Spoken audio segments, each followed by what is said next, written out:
So I've kind of used these radio stations as a way to kind of walk back in time, and I'd like to start the music history part of this conversation with the 1940s, because that's where I kind of begin when I teach my DJs, okay? I also, when I teach my DJs music history, I like to go over a little bit about the actual history of the era, because I think it helps to understand music and any art form really that comes out of a time if you understand the mood. There's a German word called Zeitgeist, which we've incorporated into the English language, that basically just means that, the cultural vibe of a time. So let's talk about the 1940s. World War II begins over in Europe in the late 30s. At first, the US don't even enter the war, but just the fact that we're supplying our allies with munitions, the French and the English, helps us. If you know anything about the late 20s and 30s, we're mired in the Depression. We start coming out of the Depression in the late 30s, and a lot of it has to do with the fact that our economy is being, influenced and helped out by the war effort. And then December 7th, 1941, everyone knows what happens, right? When the Japanese bombed Pearl Harbor, right? Is that from Animal House? Don't stop him now. Pearl Harbor, and we are dragged into World War II, right? In the 4 years we are in World War II, 16 million Americans are involved in the military. 700,000 are wounded. 400,000 Americans pay the ultimate price and lose their life in World War II, okay? And everyone back home was involved in the war effort, right, Dad? I mean, you could not survive as an American without being in the war effort. But 1945, victory is declared in the spring in Europe. In September, VJ Day, and so we return home victoriously. And when I paint that picture for my trainees, and then I play something like this, it makes a lot more sense to them.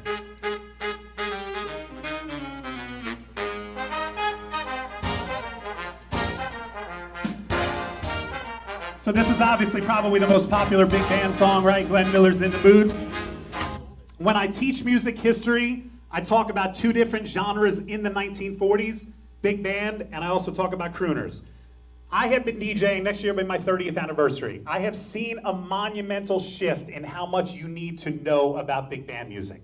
It's not a lot nowadays. I mean, in the late 80s when I started DJing, think about that World War II generation. They were the young grandparents of my brides and grooms, right? They were the 60-something grandparents of my brides and grooms who were still very active, out on the dance floor. I might play 3 or 4 Lindy's throughout the night. I might play a couple of slow big band music.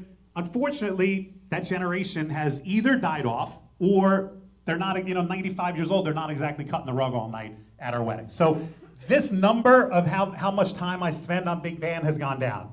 This number has not, crooners, and I don't think it ever will, okay? In my opinion, 50 years from now, we will still be playing some of this music because it's timeless. Is he the coolest dude ever, right? I don't have to tell you who that is, just his silhouette, right?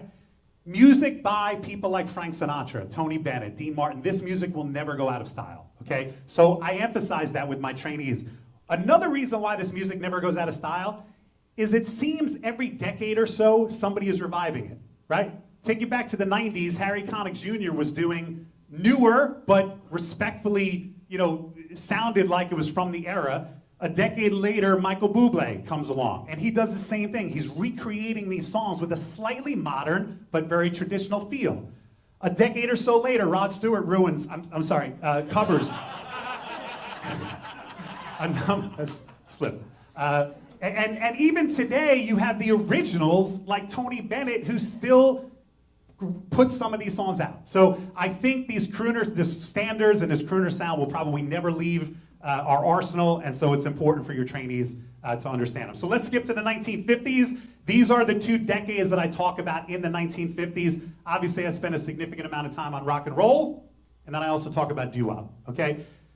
Let's talk about rock and roll because it's one of those genres that it seems like there are books written about it and articles written about it. People try to figure out what was the first rock and roll song, right? It seems like a big debate. I believe in evolution, which means I don't think we're ever going to find the fossils of the first Adam and Eve, because we evolved. And I think music is the same way. Rock and roll evolves from a number of different other musical sources, okay? So it is virtually impossible to say this is the first rock. Some people say Rocket 88, which is what, 48 or 49? So there are other songs that some people claim. It's just never, I don't think you're ever gonna be able to say this is it. Because no music artist started out by then saying, hey, let's create a whole new art form. Let's create a sound. Rock and roll was even around for a couple years before it was given its name, okay? So that's immeasurable. But what is measurable is the charts, right? You can say what was the first song to chart. Does anybody know what the first rock and roll song to hit #1 on the Billboard chart is? Rock Around the Clock. If you said Rock Around the Clock, give yourself a pat on the back, you know a lot about music. Very good, good job, okay? I love the story about Rock Around the Clock because I love any musical story that hinges on coincidence. And this is one of those, okay? 1954, Bill Haley releases a song called 13 Women. On the B-side, on the flip side, is a throwaway song called Rock Around the Clock, okay? 13 Women sells about 75,000 copies, so it's not a bust, but it's certainly not a, it's not a blockbuster, it doesn't chart, it doesn't do well. And then it would be forgotten. The song would be forever forgotten, except for this young man. This is Peter Ford. He's the son of an actor, Glenn Ford, okay? Peter Ford was one of the people who bought, one of the 75,000 people who bought the copy of 13 Women. But he didn't like the A-side. He liked the B-side. And he played it, and he played it, and he played it nonstop. Any parents in here are sick of the song Let It Go from Frozen? I don't have children, but from what I understand, it's the similar thing, okay? Glenn Ford, the dad, just got sick of hearing Rock Around the Clock at home. Well, Glenn Ford is working on a movie called Blackboard Jungle at the time. And the director says on set one day, he says, I want to incorporate some new music, some of this new rock and roll or this new rock sound that the kids are digging. I want to incorporate that into the movie. So Glenn says, boy, do I have a song for you. My son has been playing this song nonstop, ad nauseum. I'm sick and tired of hearing it. It's Rock Around the Clock. They get their hands on the rights of the song. They use it in the opening credits of Blackboard Jungle.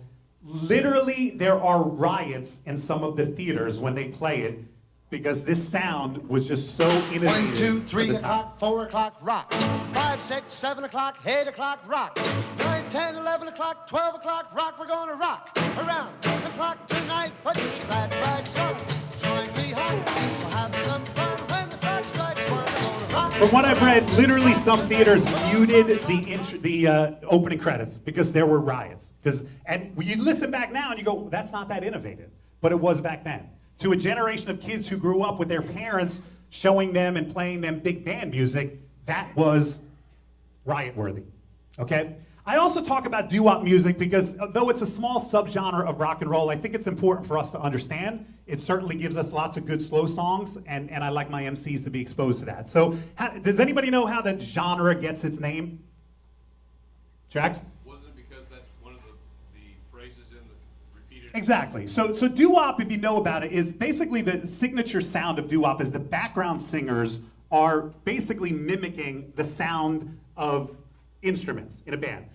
The sound really comes from the inner cities where impoverished people wanted to make music but didn't have the money to go out and buy instruments. So you had your backup singers supply the melody, okay?